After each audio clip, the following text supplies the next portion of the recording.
Notes कैसे बनाने हैं हमें पढ़ते वक्त, ठीक है। चलिए फटाफट देखो सर, यहां पर हमारा वही पीडब्ल्यू टाइम स्टार्ट हुआ, ये रही वो स्क्रीन, ये बैठे सर हम अपनी टेबल पर, ठीक है जी। जब स्क्रीन चल रही हो, पॉइंट नंबर 1 लिख लीजिएगा प्लीज, ठीक है जी। पॉइंट नंबर 1, जब आपके टीचर आपको पढ़ा रहे हो, जैसे इस वक्त मैं बोल रहा हूं, तो आपको बेटा कंसंट्रेट होकर, फोकस होकर अपने टीचर की बातें सुननी है, पैरेलली नहीं लिखना है। पहला मेजर डिफरेंस, स्कूल में जब टीचर उस तरफ मुंह करके बोर्ड पे लिख रहा होता था, तो पैरेलली सर हम भी साथ साथ में लिख रहे होते थे, क्योंकि जैसे ही बेल बजेगी टीचर क्लास से बाहर चले जाएंगे और हमें वो काम नोट करना पड़ेगा, और हम एक्स्ट्रा टाइम नहीं खर्च करना चाहते, इसलिए हम साथ साथ में लिखते रहते थे। ये काम आज से ही बंद कर दीजिए। जब आपको कोई टीचर पढ़ा रहा हो, जब वो स्क्रीन पे लिख रहा हो इस तरफ चेहरा करके, तब आपको भी उधर ही ध्यान देना है। नोट्स मत लिखने लग जाना कि अच्छा सबने स्टार्ट किया हाउ टू मेक नोट्स, हमने भी लिख लिया हाउ टू मेक नोट्स, वो जो बोल रहे हैं वो हम नहीं सुन रहे, बट हम तो लिखने में ध्यान दे रहे हैं। ये काम गलत है, बंद कर दीजिएगा। तो फिर सर कैसे लिखना है? आपको या तो बीच में टाइम दिया जाएगा, ठीक है, टाइम दिया जाएगा मतलब कि जैसे खत्म हुआ बोला गया फटाफट लिख लो। अगर ऐसा कोई नहीं करता है तो कोई बात नहीं sir, we have a pause button, pause button है आपकी स्क्रीन पे, रोक दो, ठीक है, चाह कर आप टीचर को रोक सकते हो। फिर जैसे ही आपको दिखे कि पूरा एक पार्ट भर गया है, वीडियो पॉज करो, तुरंत लिख लीजिए, समझ में आया? और नोट्स आप अपने खुद के सेल्फ हैंड रिटन होने चाहिए, किसी और के नोट्स, ठीक है, सेल्फ हैंड रिटन होने चाहिए, और किसी और के नोट्स आपके काम नहीं आएंगे। आज से पहले आपने जो नोट्स बनाए उसको आपके क्लास टीचर या स्कूल में सबमिट करने होते थे। ये वाले जो नोट्स आप बनाने वाले हो, नो वन विल चेक आपने क्या लिखा, कितना लिखा, कैसे लिखा, कोई नहीं चेक करेगा। मैं आपको कभी नहीं बोलूंगा कि अपने नोट्स मुझे भेजिए कि आप कितना लिख रहे हो। इसका मतलब सर, अब वो जो पॉइंट आपने बोला था ना सिंसियरिटी वाला, रेगुलरिटी, सिंसियरिटी, कंसिस्टेंसी, सिंसियरिटी अब यहां झलकेगी, ठीक है। आपको ये नोट्स खुद के लिए बनाने हैं। एक चैप्टर आपको पढ़ाया जाएगा, उसमें आपको वीडियो दिखाई जाएगी 1-1.5 घंटे की, आपने वहां से जो भी समझ में आया वो लिख लिया, जो टीचर लिख रहे हैं स्क्रीन पे वो तो आपको लिखना ही लिखना है, उसके एडिशनली आपको क्या लिखना है उस पर अभी आता हूं। तो ये जो आप नोट्स बना रहे हो जेई वाले, सर ये कोई चेक नहीं करेगा, आप खुद के लिए बना रहे हो। जैसे ही मैंने ये बोला कि कोई चेक नहीं करेगा, बहुत सारे लोग खुश हो गए, सर जब कोई चेक करेगा ही नहीं तो फिर बनाने क्यों है, ये लो हटाओ। तो भैया ये वाला काम मत करिए, बनाने इसलिए है बिकॉज आप जेई में सेलेक्ट होना चाहते हो, ठीक है। तो ये जो क्रॉस है इसको हटा दो, बिकॉज मुझे पिछले साल पता चला कि अधिकतर जनता, अगर 100 लोग अटेंड कर रहे हैं लाइव क्लास या फिर ऑनलाइन क्लास, तो उसमें से केवल और केवल 50% आप बोल सकते हो, 50% लोग हैं जो नोट्स लिख रहे हैं, बाकी 50 तो लिख ही नहीं रहे, वो ऐसे बैठ के सुन रहे हैं ऐसे। वाह सर मजा आ रहा है, बहुत बढ़िया, बढ़िया पढ़ा रहे हो आप, ठीक है। अगर ऐसा करोगे तो भैया आपको वीडियो हर एक 50 बार देखनी पड़ेगी, समझ में आया? और आपके पास इतना टाइम है नहीं, समझ में आ रही है? तो नोट्स बनाने हैं खुद को अपने हैंड रिटन। आई होप मेरी बात समझ में आ रही होगी ना। अब आता हूं नोटबुक, ठीक है जी। कितनी नोटबुक सर हमारे पास होनी चाहिए? मैं मैथ्स की बात कर रहा हूं और आप स्टैंडर्डली इसको कहीं पे भी अप्लाई कर सकते हो। 3 नोटबुक होनी चाहिए बेटा। वन इज फेयर, जिसको आप बोलते हो, दैट इज नोट्स वाली, ठीक है, दिस इज वन। अनदर आपको क्वेश्चन प्रैक्टिस वाली, ठीक है जी, question practice notebook, question practice notebook ये भी होनी चाहिए। और तीसरे वाली, वो जिसके पन्ने थोड़े ब्राउन ब्राउन कलर के होते हैं, जो बाकी किताबों से थोड़ी सी सस्ती रुपए की आती है शायद, वो वाली सर, उसको हम बोलते हैं रफ, ठीक है। ऑन एन एवरेज आपको हर एक सब्जेक्ट के लिए 3 नोटबुक की जरूरत पड़ेगी, ठीक है ना। सर ये वाले हैं फेयर नोट्स, जो कि आपको क्लास के वक्त बनाने हैं, ठीक है जी, ये नोटबुक वहां जाएगी। सर ये वाली कौन सी नोटबुक है? क्वेश्चन प्रैक्टिस, जो भी क्वेश्चन आप जहां से भी प्रैक्टिस करने वाले हो, ठीक है, चाहे वो एनसीईआरटी के क्वेश्चंस हैं, चाहे किसी रेफरेंस बुक के सवाल हैं, या फिर चाहे सर पीडब्ल्यू के जो मॉड्यूल्स हैं उनके क्वेश्चंस हैं, वो जो सवाल आप प्रैक्टिस करोगे वो इस नोटबुक में जाएंगे। और directly, what do you mean by sir directly? जल्दी से बताइए। डायरेक्टली मतलब बिल्कुल कलाकारी ये वाली मत करना, क्योंकि बहुत सारे लोग ये करते हैं। अच्छा सर आपने ये वाली नोटबुक बोली है, सर ये तो बहुत अच्छी बननी चाहिए। जी बिल्कुल, नोट्स अगर साफ सुथरे हो तो पढ़ने में इच्छा होती है और हमारी मदद भी मिलती है हमें पढ़ने के लिए। बट इस वाले को सर आपको साफ सुथरा बनाने की जरूरत नहीं है। फॉर एग्जाम्पल मैंने बोला एक्सरसाइज नंबर 1 के क्वेश्चन यहां से यहां तक कल करने हैं, तो एक्सरसाइज 1 से लेकर 10 तक के क्वेश्चन बच्चों ने क्या किया, पहले किए रफ कॉपी में, मैंने समझा दिया, डिस्कशन उनका हो गया। अच्छा सर मेरा क्वेश्चन नंबर 5 और क्वेश्चन नंबर 7 गलत है, तो मैंने इसको अब इनका सही जवाब जान लिया है, अब मैं 1 से लेकर 10 अब इन क्वेश्चन प्रैक्टिस वाली नोटबुक में लिख देता हूं। ऐसा काम मत करिएगा, this is double time waste, समझ में आया? आपको बोला गया क्वेश्चन नंबर 1 से लेकर 10 सॉल्व करने हैं, डायरेक्टली इस नोटबुक पे जाओ, ओपन करो, क्वेश्चन नंबर 1 की हेडिंग डालो, सवाल आता है छाप दीजिए, ठीक है। क्वेश्चन नंबर 1 की हेडिंग डालो, सवाल आपको आता है छाप दो। सर क्वेश्चन नंबर 2 हमें नहीं आता, क्वेश्चन नंबर 2 की जगह छोड़ दो, ठीक है। फिर बात आती है सर कितनी जगह छोड़े, 4 या 5 लाइन छोड़ दो, ठीक है। अगर उसका सॉल्यूशन 4 या 5 लाइन से ज्यादा हुआ तो कोई बात नहीं, अपना फॉन्ट साइज छोटा कर देना। इतनी सी एक चिट पर मेरे ख्याल से सर हमने चिट बनाते वक्त बहुत सारी चीजें लिख दी, आप तो एक सवाल की बात कर रहे हो। तो क्वेश्चन नंबर 2 छोड़ दिया, सर क्वेश्चन नंबर 3 भी नहीं आता, छोड़ दो, ठीक है। क्वेश्चन नंबर 4 पे जब मैं गया, कौन सी बातें बता रहे हो सर आप, क्या ये जानना जरूरी है? जी बिल्कुल, ठीक है, क्योंकि आप बेफालतू में अपना टाइम वेस्ट करोगे, समझ में आया? वो कहां पर मैं बताता हूं। पहले हमने देखी सर 3 घंटे, मतलब 1.5 घंटे मिलाकर 3 घंटे वीडियो देखी, उसके बाद में हम वीडियो फिर देख रहे हैं नोट्स बनाने के लिए, ठीक है। और पहले हमने क्लास के वक्त नोट्स बनाए रफ कॉपी में, फिर हम उनको फेयर कर रहे हैं बैठ के, और ऐसे करके हमने शाम वाले वो जो 3 घंटे आपने दिए थे वो उड़ा दिए। पेरेंट्स ने खिड़की खोल के या दरवाजा खोल के देखा, अच्छा पेन चल रहा है, बच्चा पढ़ रहा है, बहुत बढ़िया। ये जो कर रहे हो दिस इज नॉट ए पढ़ाई, this is called as time pass, कि आपने एक चीज को कहीं और लिख रखा है, उसको देखकर आप फिर कहीं और लिख रहे हो। स्कूल के वक्त करने में मजा आता था, बिकॉज हम सब पढ़ते कम थे और पढ़ाई करते हुए दिखते ज्यादा थे, ठीक है। पढ़ाई मान लो हम आधे घंटे की करनी है तो हम उसको 3 घंटे तक करते थे, एक जगह लिख लिया, फिर वहां से कॉपी करके वहां लिख लिया, ये अच्छा नहीं लिखा गया इसको वहां लिख लिया। भैया लिखने पे इतना जोर मत दो।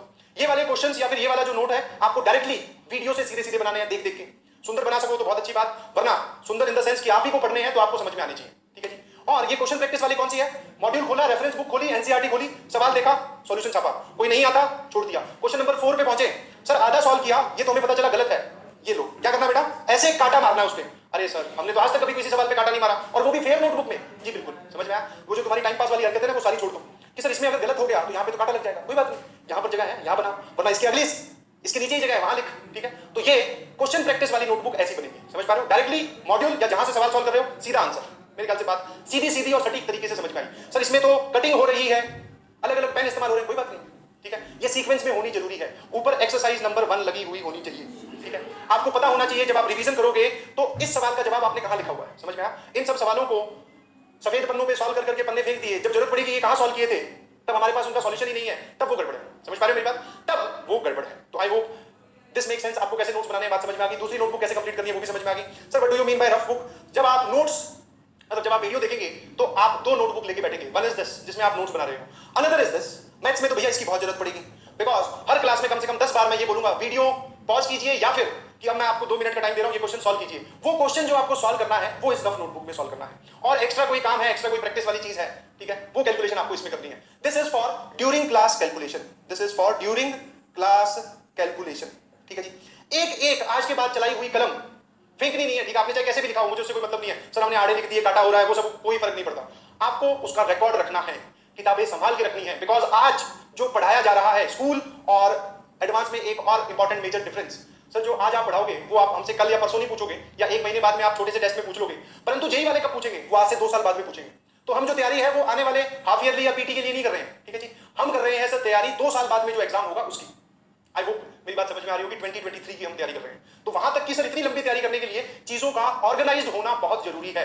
अगर चीजें रैंडम हुई तो 2 बातें होंगी, या तो आपका टाइम बहुत ज्यादा वेस्ट होगा चीजों को ऑर्गेनाइज करने में या वापस किसी चीज को ढूंढने में, या फिर सर हम हिम्मत ही आ चुके होंगे कि अब इसको कौन सॉल्व करे दोबारा। समझ पा रहे हो? और ये दोनों ही बात आपके लिए नुकसानदायक है, ठीक है। तो ऑर्गेनाइज रखिएगा। वीडियो बनाते वक्त या वीडियो को देखते वक्त आपके पास ये वाली नोट्स और ये वाले नोट्स होनी चाहिए, मतलब ये वाली दोनों नोटबुक होनी चाहिए। I hope you got my point very clearly and direct समझ में आ रहा होगा। एक और चीज, जब आपने क्लास में नोट्स बनाए, ये ड्यूरिंग क्लास है, सुनिएगा जरा ध्यान से, और मैं तो अपनी तरफ से पूरा बेसिक से बता रहा हूं। आफ्टर क्लास बोल दीजिए या फिर ड्यूरिंग रिवीजन बोल दीजिए, ठीक है। ड्यूरिंग क्या बोल दीजिए? ड्यूरिंग रिवीजन बोल दीजिए। नाउ क्या होगा सर? ऐसा सर ड्यूरिंग द क्लास हमने ऐसा लिखा, हेडिंग, कुछ पॉइंट्स, कुछ एग्जांपल जी, फिर सर एक और क्वेश्चन, फिर उसका सॉल्यूशन, कुछ और थ्योरी, ऐसे करके हमने एक पेज भरा। आई होप मेरी बात समझ में आ रही होगी। ये तो था during the class, video pause कर करके, जब भी हमें मौका मिला लिखने का तब हम लिख रहे हैं। आफ्टर क्लास क्या होगा जरा बोलना? ये वाली चीज तो एज इट इज रहने वाली है, ठीक है, ये वाला एज इट इज। जब आफ्टर क्लास रिवीजन कैसे करते हैं नोट्स की, या आप कौन से रिवीजन की बात करते हो वो सुनना जरा।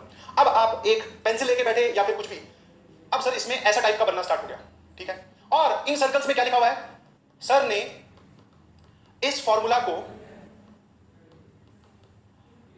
इस टॉपिक में यूज करने के लिए बोला, इस टॉपिक में यूज करने के लिए बोला, या तो ऐसी लैंग्वेज यूज होगी, ठीक है। मतलब क्या समझाने की कोशिश कर रहा हूं, ड्यूरिंग द क्लास जब टीचर पढ़ा रहे होते हैं या पढ़ा रहा होता है, तब आपको बहुत सारी बातें वो बोल के निकल जाता है जो बोर्ड पे नहीं लिखी होती, ठीक है। समझा देता है कि बेटा ऐसा होगा तो ऐसा कर लेंगे, इस सवाल को आप ऐसे भी सोच सकते हो।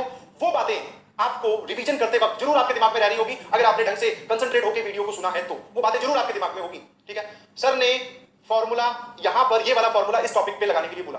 वो जो बात आपके दिमाग में है ना, वो इससे पहले कि आपके दिमाग से निकले, इस टाइप की लैंग्वेज का यूज करते हुए, बादल बनाते हुए यहां लिख दीजिएगा प्लीज। जब आप उसको रिवाइज कर रहे हो, रिवाइज करोगे अपने आप दिमाग में आ जाएगा, सर ने इसके लिए ये बोला था। आप व्हाट्सएप लैंग्वेज का भी यूज कर सकते हो, सर ने ये बोला था, ठीक है जी। इसके आगे लिख देना जो भी लिखना है। इस टाइप से जब आप, ये है ड्यूरिंग द क्लास नोट्स, मतलब जब आप क्लास के दौरान नोट्स बना रहे हो। ये वाले जो है सर, इस पे एक बादल यहां, एक बादल यहां, इस क्वेश्चन पे स्टार, क्योंकि सर ने ये वाला सवाल बोला था, इंपॉर्टेंट है, जेईई में आ सकता है, तो मैंने इस पे स्टार लगा दिया। इस टाइप की चीजें आप ड्यूरिंग द रिवीजन फिर करोगे, समझ में आया? इसको बोलते हैं नोट्स का डिटेल रिवीजन। रिवीजन उसको नहीं बोलते अच्छा ये बड़ा, ये बड़ा, ये बड़ा हो गया सर रिवीजन, ये नहीं जी। रिवीजन करने में आपको 1.5 घंटे की क्लास में वापस कम से कम 45 मिनट लगेंगे, और नोट्स इसके बाद में ऐसे दिखने लगेंगे। और अगर ऐसे दिखे तो सही से आपने रिवीजन किया, अदरवाइज आप फिर से कुछ गलत कर रहे हैं, या फिर वो चीज कर रहे हैं जो आपके काम नहीं आएगी। आई होप दोनों में डिफरेंस आपको समझ में आ गया होगा, during the class notes and after जब हम रिवाइज करेंगे तब हमारे नोट्स कैसे दिखेंगे, ठीक है। और जरूर आपको पॉइंट्स मिलेंगे, ठीक है। ऐसा कोई पॉइंट नहीं होगा, ऐसा कोई एग्जांपल नहीं होगा जिसके बारे में टीचर ने कुछ बोला ना हो। जो बोला हो वही वहां पर लिखना है एज इट इज, उसी लैंग्वेज में जिस लैंग्वेज में आपको बात समझ में आए, ठीक है? क्योंकि ये हमें किसी को दिखाना नहीं है, कोई आके नहीं देखने वाला अच्छा तूने नोट्स तो लिख रखे इंग्लिश में और ये बातें बीच में हिंदी में, लगता है तेरे को इंग्लिश आती नहीं, ऐसा कोई जज नहीं करने वाला, ठीक है? ये नोट्स आपके काम आएंगे डायरेक्टली आपको जेईई एडवांस ले जाने के लिए, ठीक है? कोई किताब इतनी काम नहीं आती, कोई टीचर की वीडियो इतनी काम नहीं आएंगी, जितनी ये वाले नोट्स जितने आप शिद्दत से बनाओगे उतना ज्यादा आपके काम आने वाले हैं। आई होप मेरी बात समझ में आ रही होगी।